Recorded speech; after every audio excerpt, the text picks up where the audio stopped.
Hello guys! So, kamusta naman kayong lahat dyan? So, ang video natin today ay sobrang simple lang. Gagamit lang ako ng koi gel ng Tobi sa shade na ash gray. And itong mga palamuti natin. So, paghahalo-haluin ko lang to guys. And nilagay ko na rin pala yung aking extension. Kung napapansin nyo, bali ano tong extension ko guys. Gumamit lang ako ng builder gel. Ayan yung aking natural nails. Ayan yung haba niya. So, ayun, nakapag-prep na ako ng nails. So, gagamitin ko tong koi gel na ash gray dito lang hanggang sa aking natural nails na length. So, the rest ito, hindi ko siya lalagyan. Yan ang kulay niya.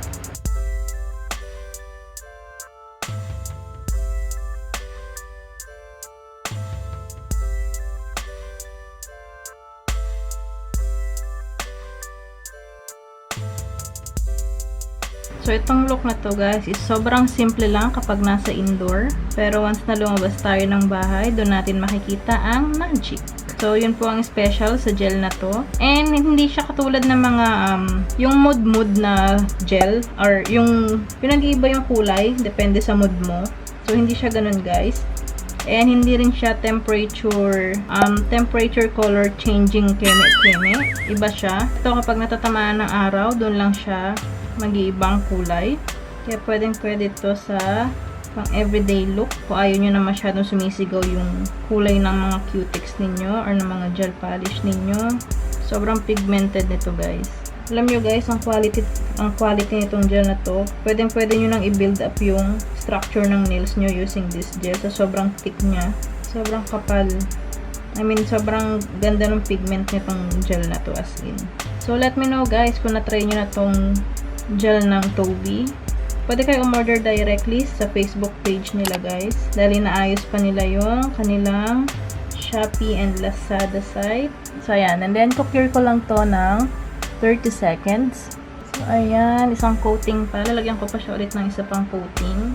Sa second coating guys, makikita nyo na parang nabibuild up yung structure ng nails ko. As you can see, dito mataas na siya. And dito, mababa. So, ayan siya. Kita nyo yung arch. Ganyan kaganda yung thickness at saka yung pigment ng kanilang gel polish guys. May ipapakita pala ako sa inyo guys after nito.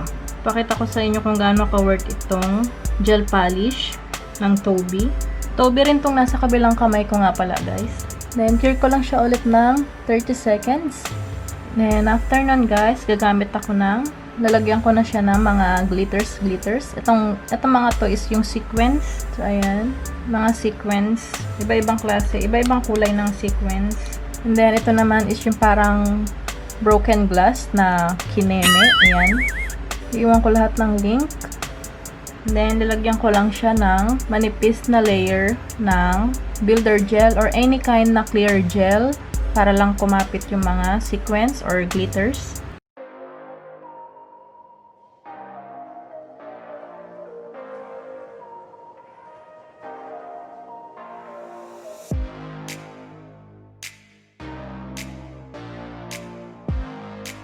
And then, using my dotting tool, ipipick ko yung mga sequins and yung broken glass and then ikakalat ko lang siya dyan. So, kahit anong mauna is okay lang.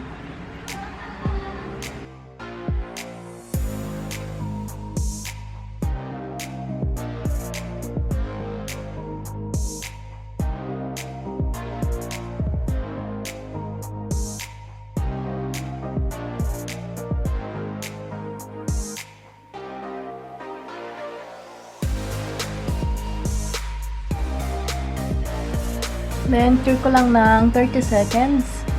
Papatungan ko lang ulit ng manipis na layer ng clear gel. So, any kind ng clear gel or builder gel is pwede.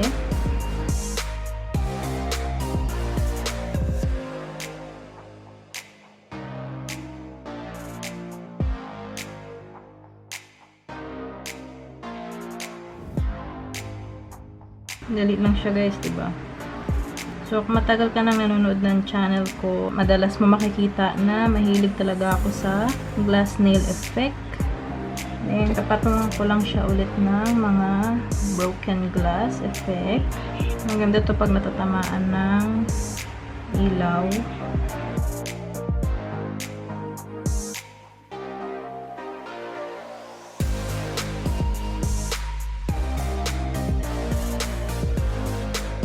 Then, cure ko lang ulit ng 30 seconds. And then, papatunan ko lang ulit siya ng builder gel. Manipis lang ulit para lang masil ko yung mga nilagay natin na design.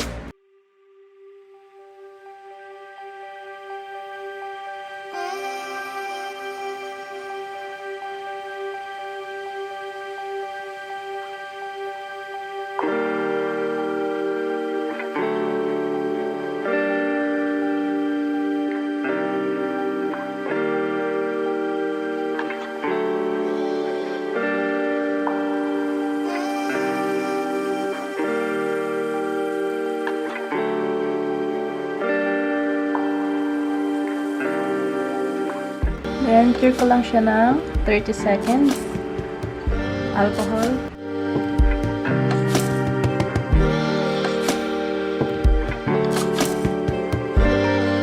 Then, gamit lang ko ng nail file para tanggalin yung mga magagaspang and para ayusin yung shape.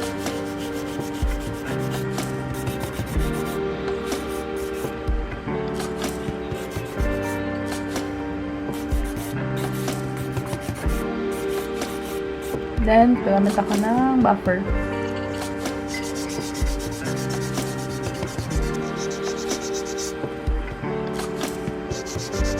Magugas na ako ng kamay, din nabalikan ko kayo. So, ayan siya guys. After ko siya ma-file at ma-buff. And hugasan ko na rin yung aking kamay. Next is top coat.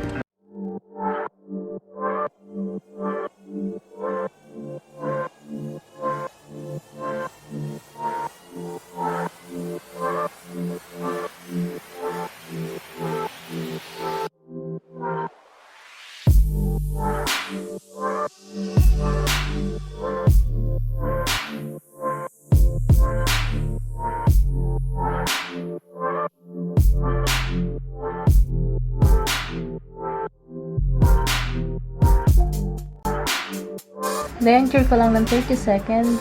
So, pag natamaan siya ng araw, magiging ganyan ang kulay niya.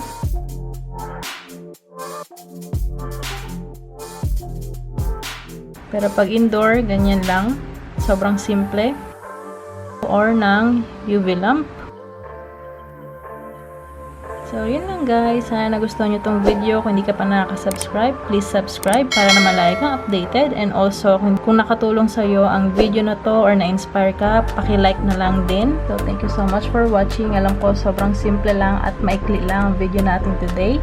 Bye!